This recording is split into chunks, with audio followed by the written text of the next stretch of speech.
প্রকল্পের senior monitoring কর্মকর্তা doctor সাকাউদ্দিন Kaiser, উপজেলা কৃষি অফিসার, অতিরিক্ত কৃষি অফিসার, এগ্রিকালচার এক্সটেনশন অফিসার, উপসহকারী কৃষি কর্মকর্তা বৃন্দ এবং কংগ্রেসের বিভিন্ন এলাকা থেকে আগত সম্মানিত অতিথিবৃন্দ, সবাইকে আসসালামু আলাইকুম।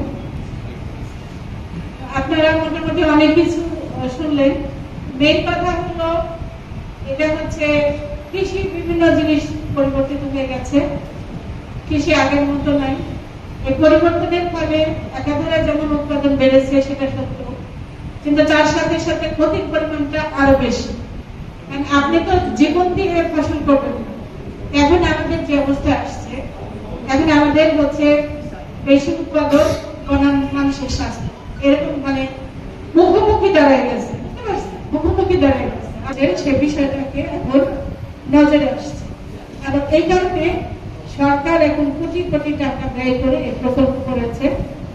এই প্রকল্পের মাধ্যমে বিভিন্ন এলাকার আমাদের মাঝ স্কুল স্থাপন করা হয়েছে।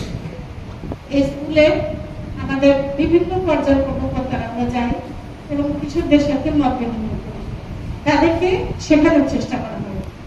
আর কিন্তু এটা সত্যি যে আমাদের কৃষক ভাইরা ঠিক ওইভাবে সচেতন না হওয়ার ফলে স্কুলে যেভাবে শেখানো হয় হয়তো অনেকে বোঝেই না, কিংবা বুঝলে বলতে পারে না।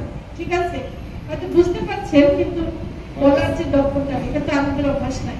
এই জন্য দেখা যায় এখানে আসলে ওনারা বলতে পারতাম, হয়তো বুঝতেছে কিন্তু বলতে পারতাম না। আমার কথা হচ্ছে বোঝানো না, বলতে পারো না, আপনাকে কাজ করতে হবে, আপনাকে কাজ করতে হবে। এই বুঝে আর বলতে পারে কি করবেন? আপনার না কাজে লাগাইলে তো লাভ কি? ঠিক আছে, আপনারা এখন এসে বলতেছেন এটা শিখছি, কিন্তু আমাদের কথা হলো যে সামনে আমাদের এই যে সামনের সিজন আসতেছে, এই সিজনের জন্য আমার হলো প্রস্তুতিটা কি সেটা করতে হবে। কারণ আপনারা অনেকে বলছেন তরল বিষ, তরল সার, এখানে যে ফর্মুলা দেওয়া আছে, এটা জেনে আমরা কি করবো বলেন তো? এখন আপনাকে সারা রাত ওয়াজ শুনলেন, খুব কান্নাকাটি করলেন, অনেক দোয়া করলেন, আর সকালে ফজরের নামাজ পড়লেন, আপনার লাভ কি? ওই ওয়াজ শুনে কোনো আপনার লাভ হবে? আমরা তো ওয়াজ করতেছি, কিন্তু আপনারা যদি পালন না করেন আপনাদের কোনো লাভ নাই, দেশের কোনো উন্নতি নাই। এটা বুঝতে হবে। এই ওয়াজটা করার অর্থ যেটা সেটা তো বুঝতে হবে।